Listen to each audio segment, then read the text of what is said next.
है और मैं आप सभी के इस चैनल में स्वागत करता हूं, जहां पर हम ऐसे एमसीक्यू की चर्चा करते हैं जो दिन भर में बहुत महत्वपूर्ण है। द हिंदू, पीआईबी या वेरियस जो यूपीएससी है, सिविल सर्विसेज की वेबसाइट है, वहां पे करंट अफेयर को कवर किया गया है। उन टॉप 20 एमसीक्यू को हम यहां पे कवर करते हैं। तो आज जो 17 जून है, आज कौन कौन से इंपॉर्टेंट जो न्यूज में रहे हैं, इवेंट्स रहे हैं, उसको हम यहाँ पे देखेंगे। बात करें आज हम पहले प्रश्न की। पहला प्रश्न बात कर रहा है यहाँ पर सार्वजनिक जागरूकता। Which international festival was commemorated on June 17, 2024 to increase public awareness about combating desertification and drought? तो जो डिजर्टिफिकेशन है, मरुस्थलीकरण है, सूखा से लड़ने के लिए किस अंतर्राष्ट्रीय पर्व का आयोजन किया गया है? तो इसका सही आंसर क्या होगा? सही आंसर होगा ऑब्वियस है C, world day to combat desertification and drought. तो मरुस्थलीकरण और सूखे से लड़ने का जो विश्व दिवस है, उसका आयोजन यहाँ पे किया गया। अगर हम बात करें जो डिजर्टिफिकेशन, उसको लेने के लिए, उसको कम करने के लिए अर्थ समिट हुआ था, जब आपको पता होना चाहिए अर्थ समिट हुआ था कब? 1992 में। 1992 जब अर्थ समिट हुआ, उसमें 3 सिस्टर कन्वेंशन निकल के आई थी। UNCBD, CBD CBD convention on biological diversity, UN F triple C जलवायु परिवर्तन के लिए, और यूएन सीसीडी। तो सीसीडी जो था वो डिजर्टिफिकेशन के लिए था, मरुस्थलीकरण को, विश्व में जो मरुस्थलीकरण बढ़ रहा है उसको रोकने के लिए था। तो यहाँ पर क्या हो रहा है कि जो मरुस्थलीकरण सूखे से लड़ने के लिए यहाँ पर क्या किया जा रहा है, एक आयोजन किया गया है। अब इसके बारे में आपने देख लिया। अब अगर हम बात करें विश्व पर्यावरण दिवस के बारे में, तो विश्व पर्यावरण दिवस का अगर हम बात करें कब मनाया जाता है, तो 5 जून को मनाया जाता है, आप लोगों को पता होगा। और 1972 में इसी दिन क्या हुआ था? स्टॉकहोम सम्मेलन हुआ था। कहाँ? स्टॉकहोम में। स्टॉकहोम सम्मेलन हुआ था। उसके 20 साल बाद आप देखेंगे अर्थ समिट होता है रियो में। अर्थ समिट होता है रियो में। और उसके 20 साल बाद जो समिट होता है जोहान्सबर्ग में होता है 2002 में। ठीक है। तो 20-20 साल में समिट होते रहे हैं कि जो विश्व में जो बहुत सारी चुनौतियां चल रही हैं, पर्यावरण को लेके हो, प्रदूषण को लेके हो, उसको लेके क्या हमने अचीव किया। तो इसके बारे में आपने देखा। विश्व जल दिवस कब मनाया जाता है? तो ये 22 मार्च को मनाया जाता है, विश्व जल दिवस मनाया जाता है। ठीक है। विश्व पृथ्वी दिवस कब मनाया जाता है? पृथ्वी दिवस 22 अप्रैल को मनाया जाता है। अप्रैल को मनाया जाता है। इसके बारे में आपने थोड़ा-सा यहाँ पे देख लिया। अगला प्रश्न यहाँ पे बात करेगा, निम्नलिखित में से कौन से नाटककार भास द्वारा रचित कार्य है? तो भास जो नाटककार थे, उनने कौन-सा ग्रंथ रचा था, उसके बारे में यहाँ पे प्रश्न पूछा है। तो उसके बारे में आपको बताना है। तो आपको पता होना चाहिए कि इसमें जो सही आंसर है मध्यमा व्यायोग है, व्यासोग नहीं, व्यायोग है ये। ठीक है ना? उन्होंने व्यायोग इंग्लिश में सही लिखा हुआ है, तो ये ग्रंथ उन्होंने रचा था। इसके अलावा भास का स्वप्न वासव दत्ता भी बहुत इम्पोर्टेंट है। स्वप्न वासव दत्ता, यह ग्रंथ भी उनका बहुत महत्वपूर्ण है, जो काफी चर्चा में रहता है, जो श्रृंगार रस की प्रधानता को बताता है। मध्यम व्यायोग के अलावा पंचरात है, पंचरात्र, दूत वाक्य, घटोत्कच, ऐसी बहुत सारी उन्होंने बातें लिखी हैं। अब ये जो मध्यम व्यायोग है, इसमें जो अब हिडिंबा है, हिडिंब है, और जो भीम है, जो उनके पत्नी थे, वो पुत्र थे। और घटोत्कच उनका पुत्र था। इनके बीच जो संवाद होता है महाभारत में, उसको लेके यहाँ पे ये रचना लिखी गई है, जिसके बारे में आपने को थोड़ा सा बताना था यहाँ पे। इसके अलावा अगर हम बात करें, पतंजलि ने महाभाष्य लिखा है, आपको पता होना चाहिए। ठीक है, क्या लिखा है यहाँ पे? पतंजलि महाभाष्य लिखा है। और नाट्य शास्त्र किसने लिखा है? भरत मुनि ने नाट्य शास्त्र लिखा है। तो हिस्ट्री में ये बुक इंपॉर्टेंट हो जाती हैं, इसलिए आपको सारी बुक यहाँ पे याद रखनी है। अगला प्रश्न यहाँ पे बात करेगा, which of the following country is not the member of BRIC group January 2024? तो ब्रिक्स ग्रुप का जो विस्तार हुआ जनवरी 2024 में, तो कौन सा देश उनका सदस्य नहीं था? इसमें सही आंसर तो आपको लिखा हुआ है तुर्की। लेकिन मैं आपको बता देता हूँ कि जो ब्रिक्स है, जिसमें आपको पता होना चाहिए कि 5 देश हैं, Brazil, Russia, India, China, South Africa, BRICS 5 देश हैं।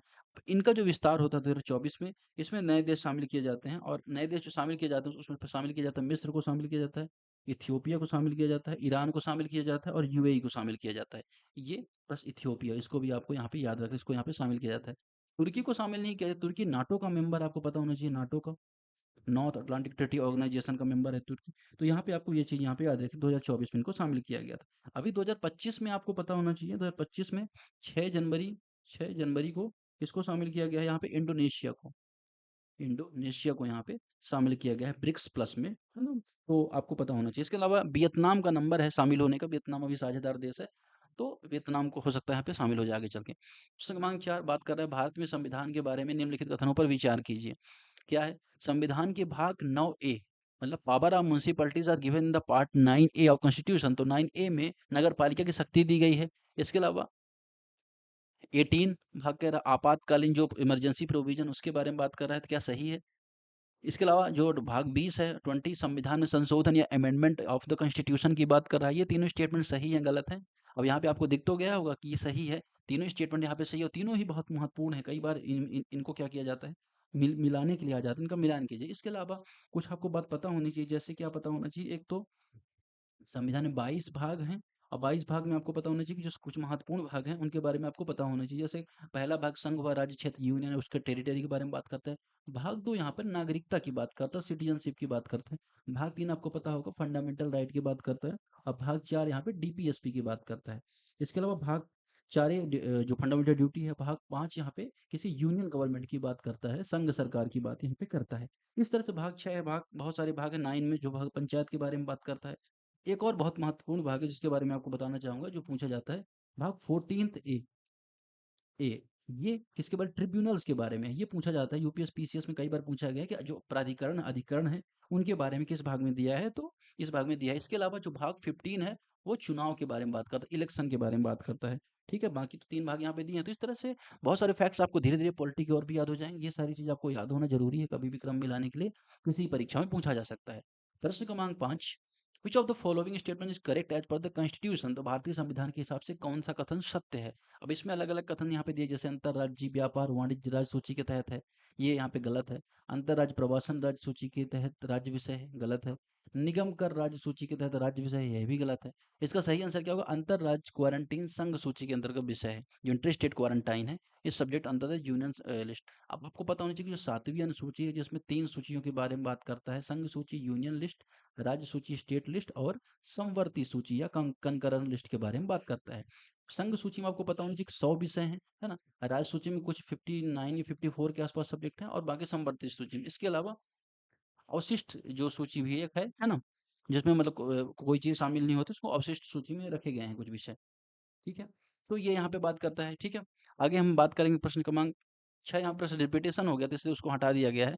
विच of the following country did not endorse joint communique on the peace framework of Ukraine peace summit, तो रूस और यूक्रेन के बीच दो साल से युद्ध चल रहा था, उसको लेकर स्विट्जरलैंड में यहाँ पे समिट हुआ, मतलब एक तरह से बैठक हुई। इसमें कौन से देशों ने इसका समर्थन, कौन से देशों ने संयुक्त विज्ञप्ति का समर्थन नहीं किया यूक्रेन शांति सम्मेलन में। तो इन तीनों के बारे में यहाँ पे आ रहा है कि इन तीनों ने यहाँ पे नहीं किया। तीनों बेसिकली ब्रिक कंट्रीज हैं, इन दोनों ने यहाँ पे नहीं किया। कहीं ना कहीं रसिया को लेके, रसिया इनका अच्छा दोस्त है, इस वजह से ये रसिया के सपोर्ट में आया और इसके एक तरह से आप देखिए यार न्यूट्रल है, इन्होंने इसका समर्थन नहीं किया।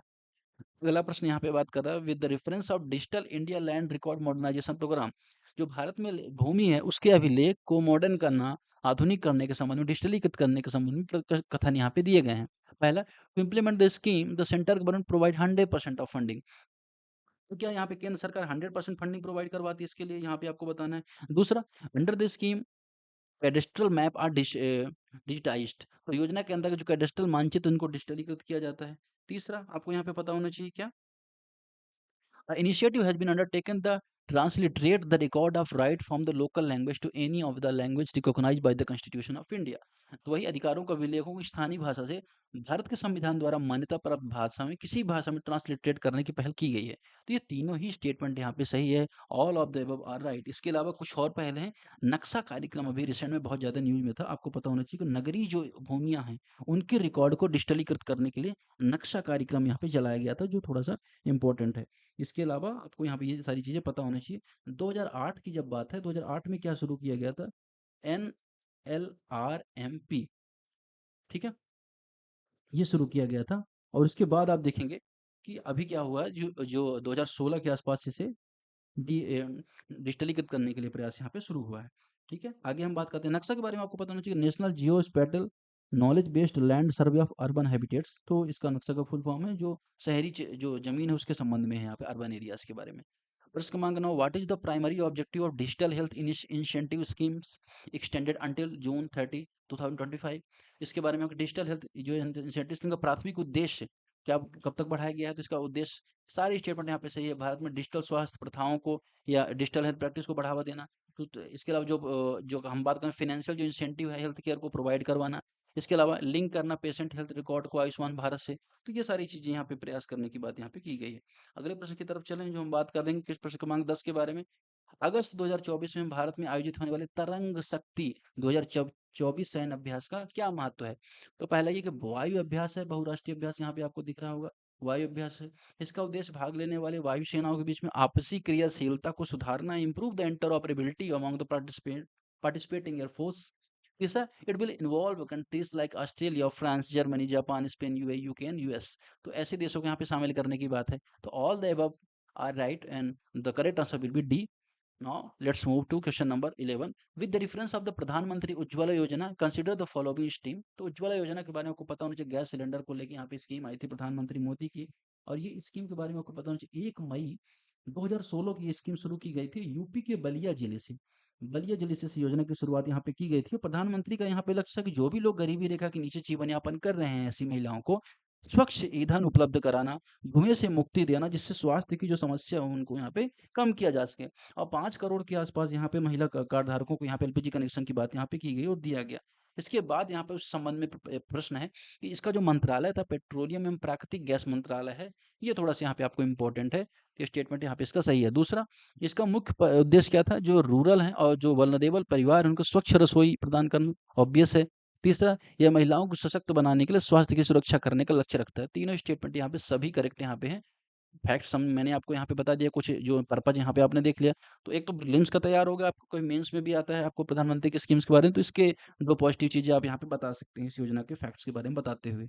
इसके अलावा एक और चीज़ जान लीजिए, एसडीजी 7 बात करता है जो अफोर्डेबल है, वह कहते हैं कि सस्ती जो ऊर्जा है उसके बारे में यहाँ पे बात करता है, सतत विकास लक्ष्य के बारे में। इसके अलावा इसी के अंतर्गत पहल योजना है जहाँ पे डीबीटी के माध्यम से सब्सिडी की बात होती है।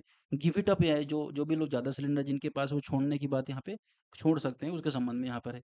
अगले प्रश्न के बारे में बात करेंगे, G20 पर्यावरणीय मंत्री की बैठक मेजबानी किस देश की, जहाँ समुद्री प्लास्टिक के कचरे के निपटने के लिए एक नया फ्रेमवर्क यहाँ पे बनाया गया। तो जो ओशियन में जो पोल्यूशन होता है उसको लेके नए फ्रेमवर्क बनाने के संबंध में यहाँ पे बात कर रहे हैं। तो इसका सही आंसर क्या होगा? सही आंसर होगा इसका जापान। जापान में क्या किया गया था, ऐसी बैठक यहाँ पे की गई थी। अगले प्रश्न यहाँ पे बात करेगा, संसद भवन परिसर में प्रेरणा स्थल बनाया गया। देखिए प्रेरणा स्थल बनाया गया है, जो भी भारत में महान पुरुष रहे हैं या क्रांतिकारी रहे हैं उनको याद करने के लिए, इंस्पिरेशन रहे हैं देश के, इस संबंध में यहाँ पे भारत के जो उपराष्ट्रपति हैं या वाइस प्रेसिडेंट है उन्होंने क्या किया है, इसको इनॉग्रेट किया है। इसे कहा जाता है प्रेरणा स्थल, जो दिल्ली में संसद के पास है। और इसी को बारे में यहाँ पूछा गया है, तो राष्ट्रीय जो महान व्यक्ति हैं उनके संबंध में प्रेरणा स्थल यहाँ पे बनाया गया है। प्रश्न क्रमांक 14 यहाँ पे बात कर रहा है, what is the primary focus on the new G20 framework on marine plastic waste. समुद्री प्लास्टिक कचरे के संबंध में G20 का मेन फोकस क्या है? तो क्या है इसका मेन फोकस? मेन फोकस इसका यहाँ पे voluntary action to reduce plastic discharge into the ocean. स्वैच्छिक रूप से सभी लोग यहाँ पे प्लास्टिक कम से कम यूज करें, जिससे जो प्लास्टिक है आपको पता होना चाहिए हजारों सालों तक आपने जिंदगी में जो पहला टूथब्रश यूज किया होगा वो आज भी पृथ्वी में कहीं ना कहीं भी पोल्यूशन फैला रहा है। तो जो प्लास्टिक है बहुत समय लेता है डिकम्पोज होने में, इसलिए क्या वॉलंटरली के लोग यहाँ पे कम यूज करें। तो इस संबंध में यहाँ पे पहल की गई है। इसके अलावा और चीज़ क्या बता ही देता हूँ आपको। 2016 में यहाँ पे plastic and waste management rule 2016 में आया था। इसी के लोग एक स्टैंडर्ड प्रोड्यूसर रिस्पॉन्सिबिलिटी का प्रावधान यहाँ पे किया गया है कि जो भी कंपनी यहाँ पे प्लास्टिक जो उत्पादन करती है वो क्या करेगी, उसको वहाँ पे कम करेगी, है ना। प्लास्टिक के संबंध में भी, इलेक्ट्रॉनिक जो आइटम उसके संबंध में भी है। पीपीपी यहाँ पे पोल्यूटर पे रिस्पॉन्सिबिलिटी प्रिंसिपल प्लास्टिक में लागू होता है, जिसे सुप्रीम कोर्ट गाइडलाइन के बाद जारी किया गया था। तो जो भी लोग यहाँ प्रदूषण फैलाते हैं वो उसके संबंध में पेमेंट करेंगे। इसका मांग 15 भी यहाँ पे रिपीट था। यहाँ पे 16 नंबर पे देखते हैं, किस हवाई अड्डे ने चेक इन बैग्स की प्रक्रिया को तेज करने के लिए स्व सेवा प्रणाली शुरू किया है, सेल्फ सर्विस मैकेनिज्म को यहाँ पे शुरू किया है। तो इंदिरा गांधी हवाई अड्डे के संबंध में यहाँ पे इसको शुरू किया है। छत्रपति महाराज जी की बात करें तो ये कहाँ है, महाराष्ट्र में है। केम्पागोड़ा आई थिंक कर्नाटका में है। Netaji Subhash Chandra Bose I think UP में होना चाहिए, या पता नहीं, मुझे कंफर्म नहीं, शायद आंध्र प्रदेश या यूपी में कहीं है। इसे आप देख लीजिएगा। प्रश्न क्रमांक 17, व्यक्तिगत पहचान के लिए engineers research solution private limited द्वारा विकसित एआई टूल क्या है? तो दिव्य दृष्टि उस एआई टूल को यहाँ पे बोला जाता है। इसे यहाँ पे दिव्य दृष्टि टूल बोला जाता है। प्रश्न क्रमांक 18, which organization launched its annual assessment of the state of armament disarmament and international security in June 2024। तो इसका सही आंसर क्या होगा? सही आंसर होगा सिपली जो है यहाँ पे सूची जारी करता है कि कौन सा देश कितनी मात्रा में हथियारों की खरीदी करता है, उस संबंध में आंकड़े यहाँ पे देता है।